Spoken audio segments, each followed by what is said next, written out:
Sri Sharda Devi and Her Divine Play, Chapter-29, page 586. One day, Vasudevananda was sitting in Holy Mother's room making sandal paste for worship. The mother was doing japa on her rosary. Seeing nobody else around, Vasudevananda asked her, "Mother, sometimes I feel weakness in my mind." She put her rosary down and said to him, "Don't pay any attention to those things.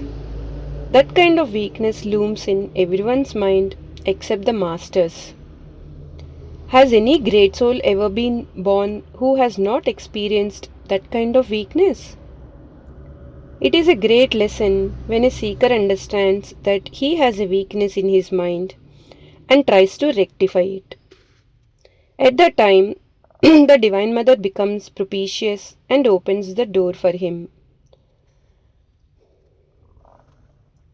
When a man has good thoughts for some days, he thinks that he has achieved everything and gives up sadhana. From time to time, the master reminds monks in this way that their sadhana is not yet over. He does this by creating lower thoughts in their minds. Why does the master do that? To destroy pride. As long as you are alive, be careful and surrender to the master. Some evil elements are still around. They will jump on you when they find an opportunity. The ego generates all sorts of worthless and bestial thoughts. One should hold the attitude of self-surrender till death. Once even the master absorbed the onslaught of lust in the body. So one should not be proud that one has conquered lust. One afternoon, Vasudevananda was putting the picture of the master on the altar after his noon rest. The mother was seated on her cot. Yoginma asked Vasudevananda, "Hello, how do you like Udbodhan house?" The Swami replied, "The work here is very monotonous. When the mother is not here, from time to time I feel dry. Moreover, there is no one here to teach the scriptures." Holy Mother said, "How can the master's service be dry? You should reflect upon the cause of dryness. The human mind becomes accustomed to a certain condition, and when it goes to another situation, it feels uncomfortable and it longs for the previous condition. At that time, one should pray to the master. You will see that he will make your mind joyful.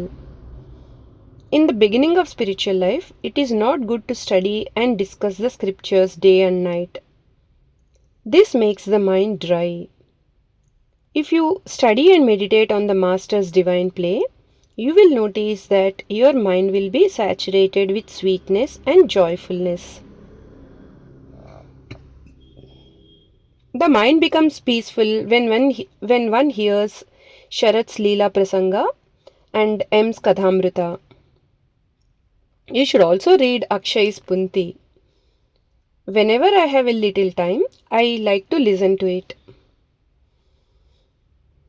Once, Vasudevananda and other monks were making a lot of noise downstairs. Golapma became upset and said to Holy Mother, "What is this? You have no control over those boys.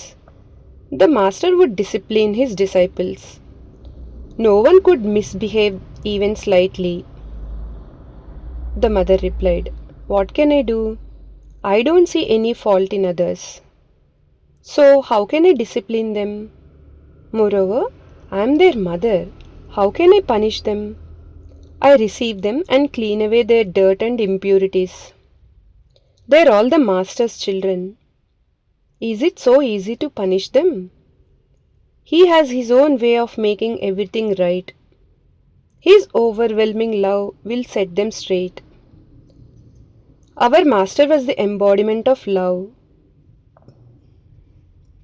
There was no harshness or rudeness in him. When people say, 'Well, God will give the result of that person's karma,' I then pray to the master. Master, do good to both the ignorant and the intelligent. I tell the boys, don't harbor ill feeling for others. Don't pray to God to take action against others. Rather, pray for the welfare of the oppressor. God's judgment is well balanced and there is not the slightest mistake in it. There is no end to his mercy. Once Swami Basudevananda fell ill with influenza. He said to Holy Mother, Mother, generally the mind is restless. Now that I have this terrible physical discomfort, it is hard to concentrate on God. The mother replied, My son, learn to divide the mind in two parts, discrete and indiscrete. The discrete mind is like the parents, and the indiscrete mind is like the children. Parents are always watchful over their children. You should scold and punish the mind if it does anything wrong, as parents scold naughty children. Thus, if you continue to practice this for some days, you will notice that the mind will come under control.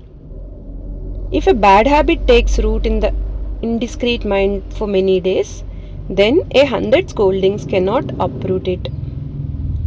At that time, pray to the Master to change the weak mind.